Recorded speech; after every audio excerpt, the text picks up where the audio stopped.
완성될 천국 새하늘과 새 땅에서 그곳에서 일어날 바 가운데 여러 가지 기대하는 것이 있겠지만 가장 중심적인 것은 주님을 친히 뵙는 그 일이 될 것입니다.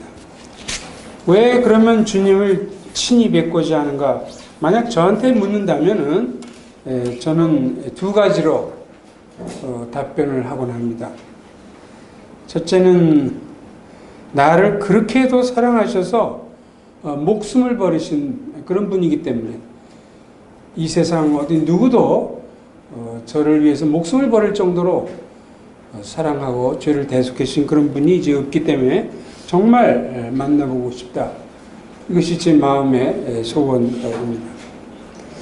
또 동시에 이 세상에서 가장 권능이 크시고 온전하시고 완벽하시고 참 그 인간의 원형이라고 할 수 있는 이런 분을 좀 뵙고 싶다. 아울러서 이것이 주님을 친히 뵙고자 하는 저의 마음의 동기랄까 그 이유랄까 이런 걸 가지고 있습니다. 구주를 생각만 해도 이렇게 좋거든 주 얼굴 배울 때야 얼마나 좋으랴. 찬송가 가사에도 있지 않습니까? 그래서 성도들은 항시 주님 뵙는 것을 소망으로 삼습니다. 요한일서에도 그가 나타나시면 우리가 그와 같을 줄 아는 것은 그의 참 모습 그대로 볼 것이기 때문이니 주를 향하여 이 소망을 가진 자마다 자기를 깨끗하게 한다. 그래서 주님을 언젠가 이제 배울 이것이 우리의 그 소망의 내용이다. 요한일서 3장 2절 3절에 그렇게 이야기하고 있습니다. 그리고 실제로 이 소망은 실현될 것인데 요한계시록 22장 4절에 그의 얼굴을 볼 터이요. 그는 바로 어린 양 예수십니다. 그런데 이 새하늘과 새 땅에서 그의 얼굴을 뵌다. 주님의 얼굴을 뵌다. 라는 주님과 관련해서는 이 표현을 쓰지만 예를 들어서 이런 표현은 사용하지 않습니다.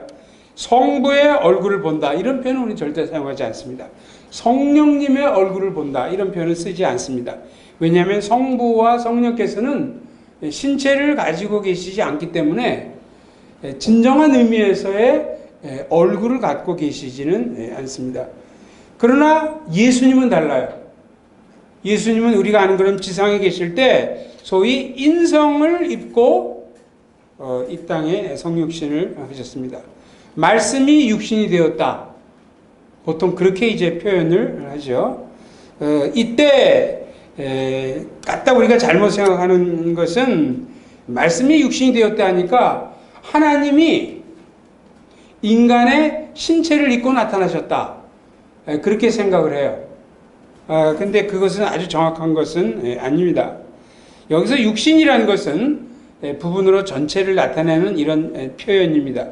그래서 말씀이 육신이 되었다고 할 때 신체만 입은 것이 아니고 사실은 인성 전체를 입으신 것입니다. 그러니까 인간의 영혼과 인간의 신체 그것을 함께 취하신 것이죠. 그러니까 구태여 이것을 조목조목 그 요소를 나눠본다면 성육신하신 그 그리스도는 하나님이시고 첫째는 인간 영혼을 가지시고 인간 신체를 가지신 그런 분이라고 이야기할 수 있을 것입니다. 그래서 이것은 주님께서 이 땅에 계실 때만 이렇게 여전히 인성, 즉 인간 영혼과 인간 신체를 가지신 것이 아니고 부활하고도 마찬가지입니다. 부활하시고도 여전히 그는 하나님이신 동시에 인성을 취하셨기 때문에 그는 인간 영혼을 가지시고 인간 신체를 가지신 그런 분이죠. 그러니까 그렇게 부활하시고도 인성을 보호하신 분이 재림하셔서 새하늘과 새 땅에서 우리를 맞아주실 때 그때도 여전히 인성을 가지고 계신 분으로 성경이 이야기를 하고 있어요. 그때 새하늘과 새 땅에서 우리의 주님은 물론 하나님이십니다. 그러나 동시에 인간의 영혼을 가지고 계시고 그때도 인간의 신체를 가지고 계세요. 그렇기 때문에 주님에 대해서만 주님의 얼굴을 뵙는다. 그 표현을 쓰고 있는 것이고 이것이 우리의 신앙의 소망의 핵심으로 나타나 있는 것입니다. 오늘 읽은 마태복음 28장 20절도 이 새하늘과 새 땅에서 주님을 뵙는 것과 상통하는 그런 내용이 여기 담겨 있습니다. 보통 우리는 뭐 이 그레이 커미션, 대위임령, 선교 명령 이런 것으로 마태복음 28장 18절부터 20절까지 내용을 알고 있지만 오늘 저희가 초점을 맞추고자 하는 것은 20절 하반절에 내가 세상 끝날까지 너희와 항상 함께 있으리라. 이 표현을 집중적으로 살펴보고자 하는 것입니다. 여기서 주님께서는 자신의 임재로서 우리와 함께 하시겠다 약속을 하셨어요. 너희와 항상 함께 있겠다. 근데 언제까지냐 묻는다면은 오늘 표현으로는 세상 끝날 때까지. 그래서 이 말씀을 하실 때부터 시작해서 이 재림시까지 부활하고 나서서부터 재림시까지 우리와 함께 하신다. 그런데 이때 이렇게 함께 하시마라고 임재를 약속하신 이분이 어떤 분이신가? 일단은 먼저 하나님이신 분이 약속을 하신 거예요. 하나님, 우리 주님은 늘 하나님이시니까 하나님으로서 내가 너희와 항상 함께 있겠다. 그러나 동시에 부활 이후에도 여전히 인성을 가지신 분이기 때문에 인간 영혼을 가진 존재로서의 임재입니다. 또 인간 신체를 가진 존재로서의 임재입니다. 그런 하나님으로서도 우리가 함께 있겠다라고 이렇게 약속을 하시고 그 약속의 내용을 여기서 표명하셨지만 동시에 인간으로서 즉 인간의 영혼을 가진 존재로서 인간의 신체를 가진 존재로서 우리와 함께 하신다. 이렇게 지금 약속을 하고 있는 것입니다. 잘 살펴보면 그렇다는 거죠. 그러니까 이렇게 하나님으로서 인간의 영혼을 가진 분으로서 인간의 신체를 가진 분으로서 우리가 함께 한다는 약속은 새하늘과 새 땅에서 우리가 그의 얼굴을 배움당 일치하게 되는 거죠. 새하늘과 새 땅에서도 하나님으로서 우리는 주님과 만나게 될 것이요. 인간 영혼을 가진 분으로서 우리는 그 주님을 배울 것이요. 인간 신체를 가진 분으로서 그분을 만날 것이기 때문에 우리가 어린 양의 얼굴을 배운다. 이 표현을 이제 쓰고 있다는 거죠. 그러니까. 자, 그렇다면은, 하나님으로서도 우리와 함께하는 것도 아주 영광스러운 일입니다. 그러나 동시에 하나님이시면서 인간으로서도 우리와 함께한다는 것. 그의 영혼이 우리와 함께, 인간의 영혼으로서도 우리와 함께하고, 그의 신체로서도 우리와 함께한다는 것은 상상할 수 없는 영광이요, 상상할 수 없는 복이요, 상상할 수 없는 즐거움입니다. 사실 우리는 누구든지 그렇잖아요. 내가 사랑하는 사람은 될 수 있으면 그 사람의 전체와 함께 있길 바라죠. 내가 누구를 사랑하는데 그 사람이 목소리만 나와 함께 있으면 좋습니다. 그런 경우는 없죠. 내가 저 사람과 사랑하는데 저 사람의 영혼만 나와 함께 하면 좋습니다. 아니에요.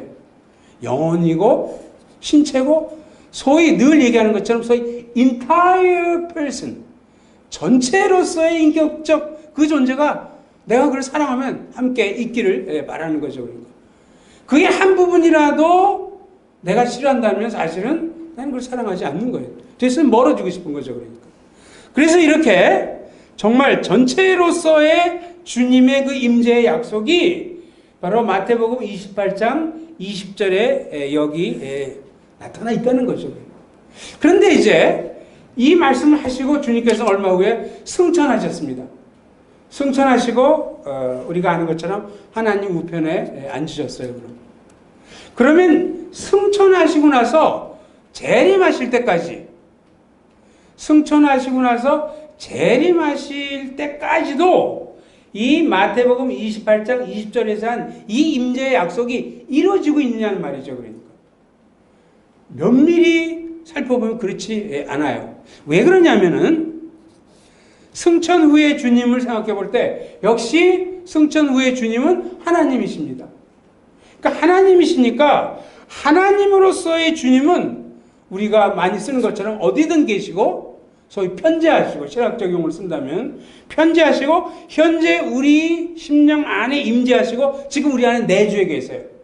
너희 속에 계신 그리스도인이 이런 영광의 소망이다. 골로새 1장 27절에 그렇게 얘기하고 있죠. 하나님으로서의 주님은 바로 지금 우리 안에 임재하시고 우리 안에 내주해 계세요. 그러나 인간으로서의 주님은 그렇지 않다는 거죠. 그러니까 인간으로서의 주님은 부활해서 40일 동안은 부분으로 제자들에게 나타났어요. 그리고 승천하시고 하나님 우편에 가셔서 그 영광스럽고 부활하신 영화롭게 된 그 인성은 현재 하나님 우편에 계세요. 그게 바로 우리 사도신경에서 조금 전에 신앙 고백한 거죠. 바로 지금 하나님 우편에 계시다가 그곳으로부터 재림할 때 이렇게 오시는 거죠. 그래가지고 새하늘과 새 땅이 이루어질 때 신체적으로도 우리가 이제 함께 한다고 우리가 그 내용을 이제 성경에서 발견을 할 수 있게 되는 거죠. 그러니까 예수 그리스도께서 하나님으로서는 현재 우리와 함께 하세요. 오늘날. 그러나 인간으로서는 안타깝게도 현재 우리와 함께 하지 않으세요. 인간으로서의 그 인성으로서의 예수 그리스도는 지금 하나님 우편에 지금 계시다. 그렇게 성경은 얘기를 하고 있죠. 하나님 우편이란 말을 참 이해하기가 쉽지 않습니다. 물론 이 우편이 매일의 우편은 아니고 예전에 뭐 그랬다고 그러죠. 그 예수님 옆에 좌편 우편에 이제 강도가 있어. 우편 강도가 회개했다 그러니까 어떤 비신자가 성경 공부하다가 예수님 당시에도 우편 제도가 굉장히 발전이 많이 된 모양인데 우편 강도다. 뭐 이건 개그입니다. 근데 실제로 이 하나님의 우편이라는 말은 굉장히 해석하기 쉽지 않습니다. 거의 이걸 제대로 우리가 이해하기가 어렵고 신학교에서 뭐 설명을 해도 잘 이제 쉽지 않고 이제 한데 이 하나님의 우편이란 말과 연관해서 하나님에게 어떤 공간적 위치를 이렇게 해당시키는 것 이것이 합당하고 정당한가 하는 거예요. 그러니까 왜냐하면 하나님은 모든 공간을 초월해 계신가 동시에 모든 공간을 자신의 전 존재로서 가득 채우시는 이런 분입니다. 이것이 소위 편재라는 말, omnipresence라는 그 신학적 용어를 설명한 거예요. 한편으로는 모든 공간을 초월하신가 동시에, 그러니까 초월자이신 것만은 아니에요. 동시에 모든 공간을 자신의 전 존재로 가득 채우시는 분이 바로 하나님이시다. 이렇게 얘기를 하고 있습니다. 그러나 모든 공간을 자신의 존재로서 가득 채우시지만 그럼에도 불구하고 우리는 하나님은 하늘에 계시다라는 표현을 쓸 수 있습니다. 그 주님 자신이 그렇게 기도를 가르쳐 주잖아요. 하늘에 계신 우리 아버지. 주님 자신이 그렇게 하나님께서 하늘에 계시다. 이런 표현을 쓸 수 있도록 그렇게 해 주셨어요. 물론 이때 하늘은 어찌 머나먼 어디 이 갤럭시 뭐 이상한 락기를 타고 아니면 뭐 이런 비행 물체를 타고 가가지고 저쪽에 있는 이 공간 어디 멀리에 있는 그런 장소로 해석할 수는 없습니다. 하늘에 계신 아버지라고 얘기할 때 이것은 분명 피조 세계를 초월하는 거예요. 그러나 피조 세계를 초월함에도 불구하고 어떤 장소로 지칭할 수 있는 거기에 하나님이 살아계시다. 우리는 이렇게 이해를 해야만 될 것입니다. 그러면 하나님 우편이라는 말은 무엇인가?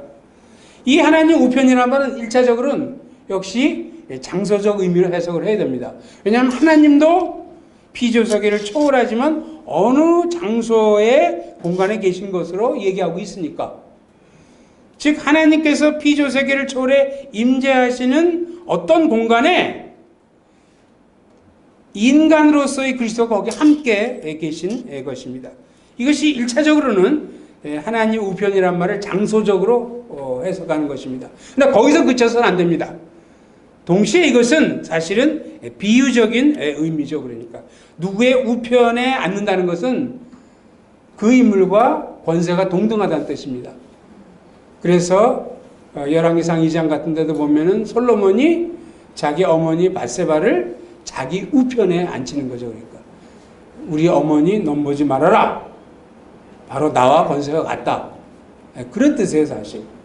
그래서 그 예수 그리스도께서는 성부 하나님과 더불어 명예와 영광을 함께 누리고 계시다라는 말이 하나님 우편에 더 중요한 의미입니다.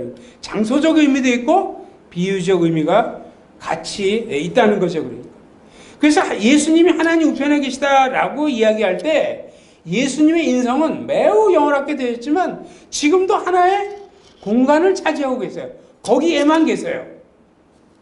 인간의 영혼과 인간의 신체를 가지시고 바로 하나님과 영광을 누리는 가운데 이 피조 세계를 초월하지만 그런 어떤 공간이라고 얘기할 수 있는 거기에 지금 계신 거예요. 그것이 바로 예수님이 하나님 우편에 계신단 말의 온전한 의미입니다. 이러한 분은 현재 하나님 우편에만 계시지 땅에 있는 우리의 심령에 임재하지 않으세요. 하나님으로서는 임재하세요. 그러나 인성을 가지신 분으로서 현재 우리에게 임재하시지 않는단 말이죠. 그러니까 마태복음 28장 20절에 볼지어다 내가 세상 끝날까지 너희와 항상 함께 있으라고 얘기했는데 이때 이 말씀을 하신 그분은 바로 신체적으로도 우리와 함께 한다고 이게 약속을 하셨는데 지금 안 이루어지고 있는 거죠. 그러니까. 왜냐하면 그 신체로서의 주님이 지금 하나님 우편에 계시니까. 이것이 별 문제가 되지 않는 것 같지만 가만히 생각해 보면은 그럼 주님의 약속이 이게 정말 사실인가? 이 주님이 헛 약속하신 것은 아닌가? 이런 생각을 갖게 될 뿐만이 아니고 신체로서도 entire person로서의 그리스도가 우리와 함께를 바라는 그 열망 이런 것들의 의문과 여기에 대한 어떻게든지 정말 전인격으로서 주님이 나와 함께 했으면 좋겠다라는 것에 갈증을 일으키는 이러한 중요한 질문이라고 얘기할 수 있습니다. 여기에 대해서 그 기독교 내에서는 두 가지로 답변을 해 왔습니다. 첫째는 그 예수님의 인성이 하나님 우편에 계시지만 오늘날에도 우리와 간접적으로는 함께 하신다. 이렇게 답변을 합니다. 그건 무슨 뜻이냐 하면은 예수님의 인성은 사실 장소적으로는 지금 하나님 우편에 계세요. 지금 직접적으로 우리에게 지금 오시진 않으세요. 그렇지만 예수님의 경우는 아주 독특한 그런 인물입니다. 이것을 이제 좀 어려운 말로 신학에서는 본체적 연합이란 단어를 쓰는데 사실 이 용어는 잘 모르셔도 아무 상관이 없어요.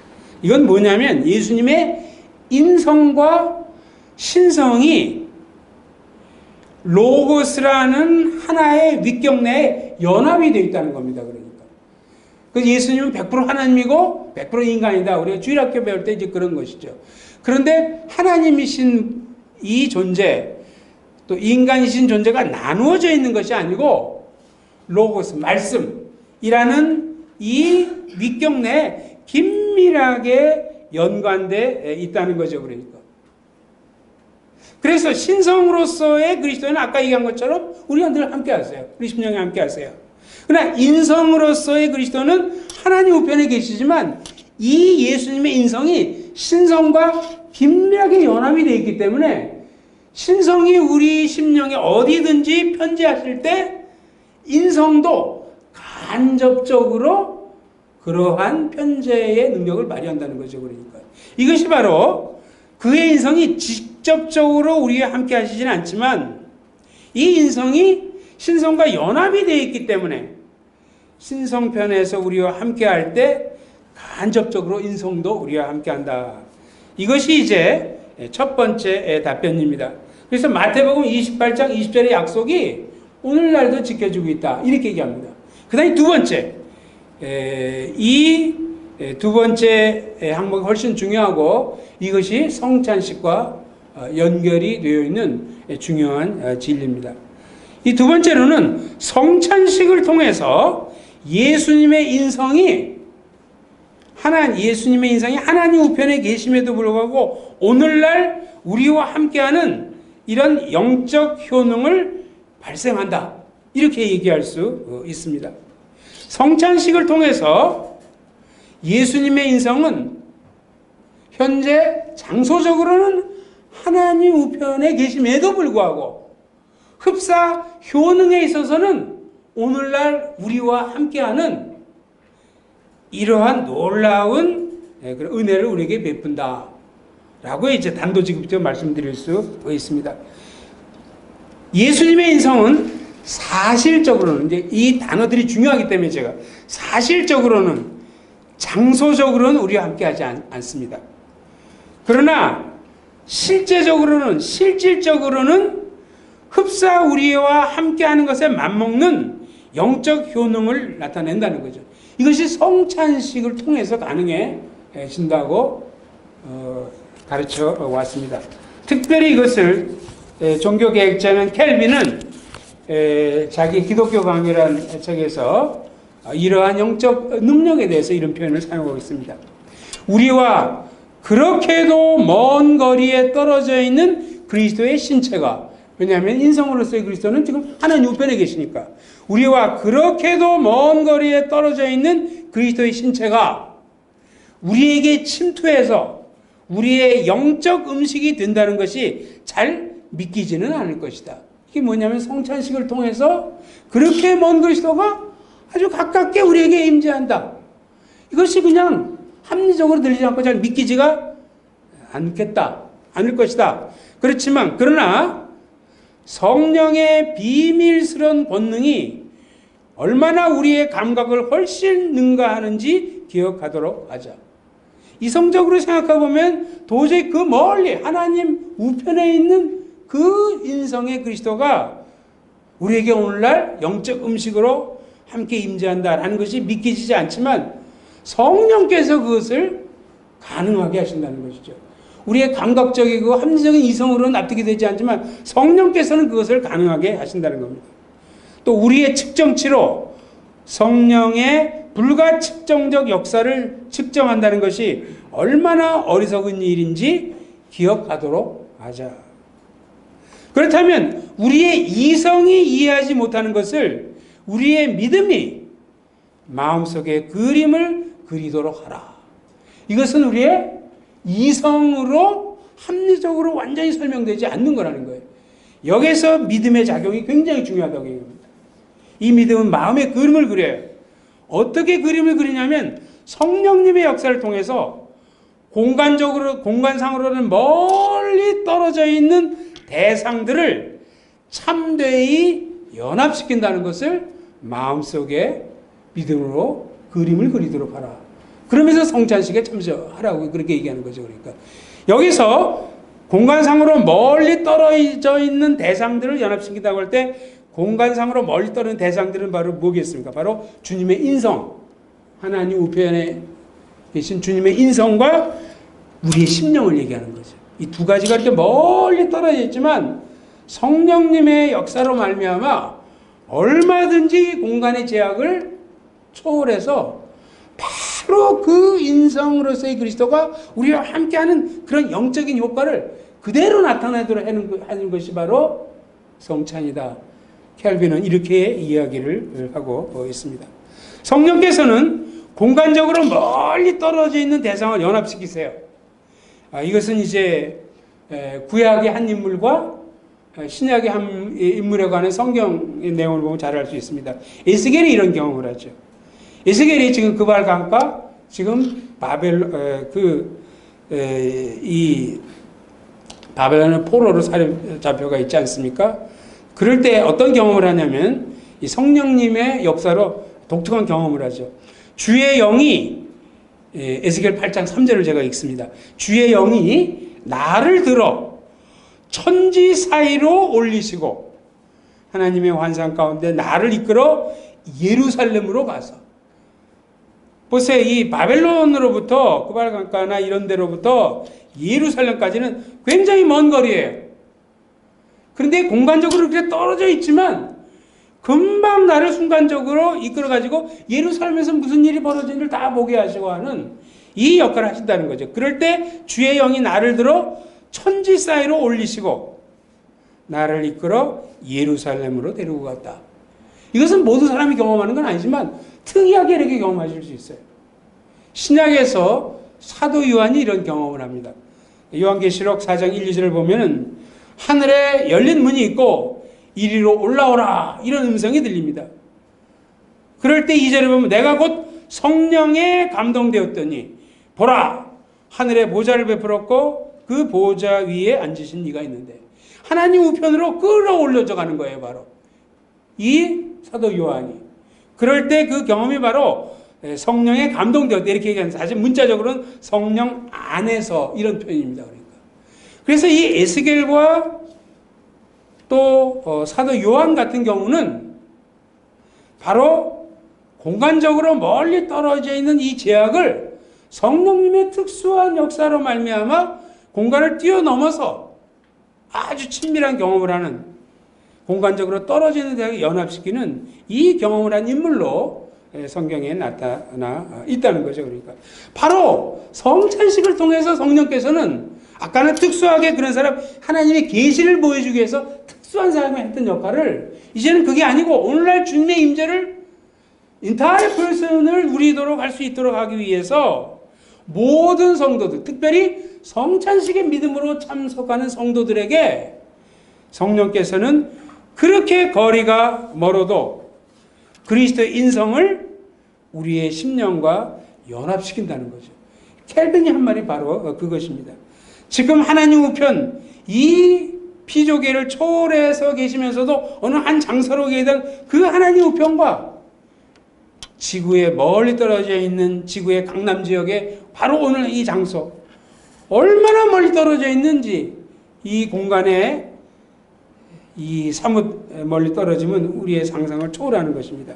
그러나 그럼에도 불구하고 우리가 성령님의 역사를 믿고 성찬식을 통해서 믿음을 발휘할 때 인성으로서 하나님 우편에 계신 그 그리스도께서는 실제적으로 막 내려오시진 않지만 실제로 내려와 가지고 우리에게 영향을 미치는 것과 꼭 같은 그런 영적 효능을 발휘하는 것이다.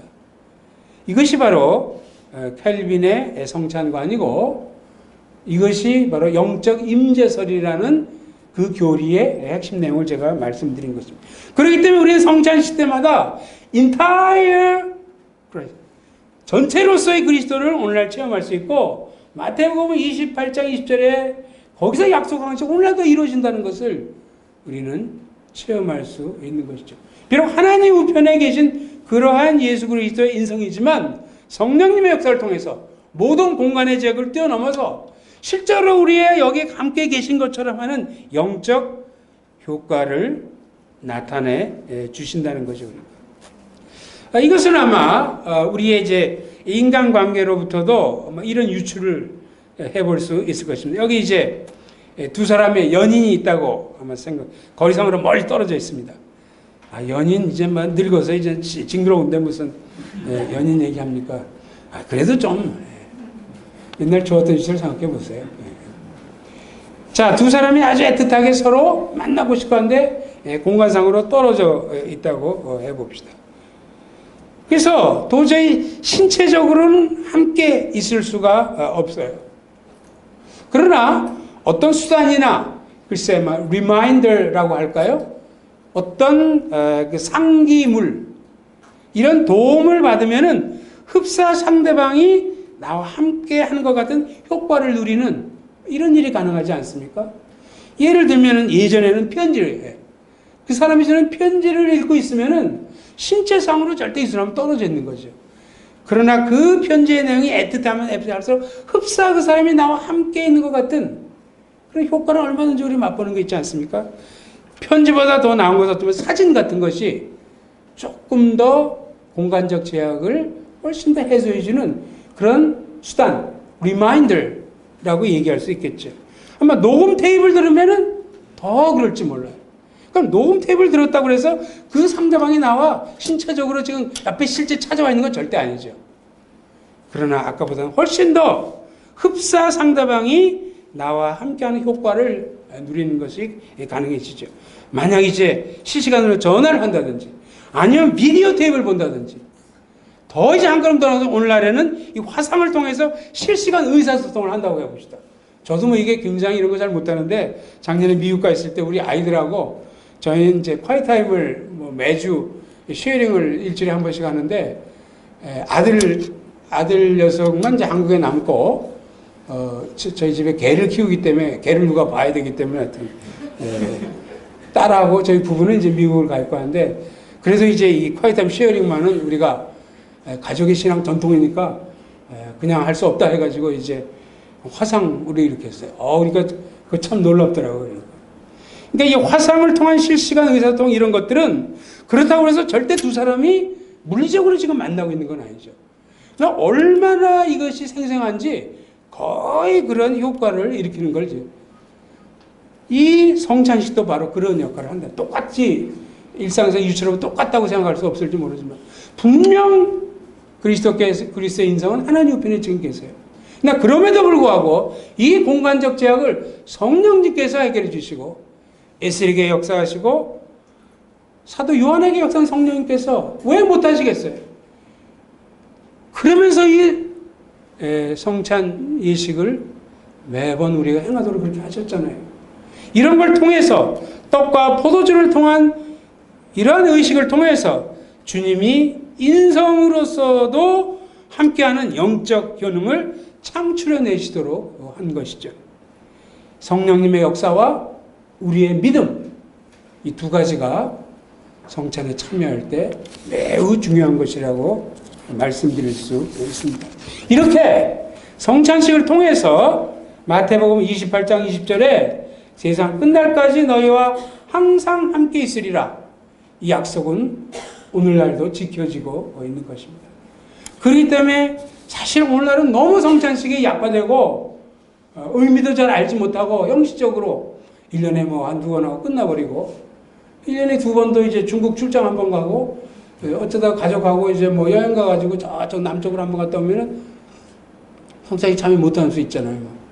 그래도 뭐 우리가 은혜에서 떨어졌다든지 괴로워하면서 거의 오늘날 이게 없어져 버렸어요. 말만 중요하다고 얘기해요. 그것은 이 성찬의 의미를 깊이 생각하지 않기 때문에 그렇습니다. 이 그리스도의 entire person of Christ, 그리스도의 전 인격이 우리와 함께 하시는 이 축복, 이게 새하늘과 새 땅에서 이루어질 것을 앞당긴 일이거든요. 천국의 실상을 앞당기는 것 가운데 첫 번째 요소가 바로 전체로서의 그리스도, 하나님으로서의 그리스도, 인간 영혼을 가진 그리스도, 인간 신체를 가진 그리스도와 함께하는 이것이거든요. 옛날 스코틀랜드 같은 데 보면은 목회자가 없어가지고 성찬식을 못했어요. 뭐 침례교 같으면 뭐 그렇게 안 했을지 모르겠지만 그건 장로교가 이제 많았습니다. 1년, 2년을 기다려요. 그 성찬식을 할 수 있는 목사가 올 때까지. 그리고 목사가 한 번에 성찬식을 하면 그 먼 거리부터 2, 3일 동안 찾아오는 거예요. 이 성찬에 참여하기 위해서. 그 정도로 이 성찬을 사모했고 이 성찬의 은혜를 깨달았던 그런 시절도 있었어요. 오늘날은 굉장히 세속화되고 특별히 너무 한국의 장로교나 많은 기독교 모임들이 성찬의 의미를 많이 생각하지 않기 때문에 말만 얘기하고 저는 이러한 영적 은혜를, 성찬을 통한 영적 은혜를 다시 회복해야 된다, 그렇게 주장하는 사람입니다. 물론 말씀의 은혜가 더 기초해야 돼요. 그러니까 제가 전부 말씀을 통해서 설명을 드렸어요.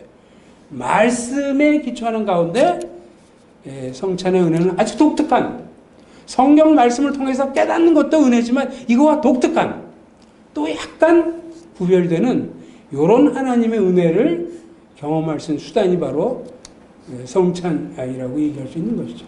이것을 이 시대에 회복해야 될 것이고, 마태복음 28장 20절에 내가 세상 끝날까지 너희와 항상 함께 있으리라 라는 약속은 오늘날도 고스란히 지켜진다는 것을 생각해야 될 것입니다. 이제 이런 하나님의 말씀에 기초해서 성찬의 은혜를 우리가 함께 누리도록 하겠습니다.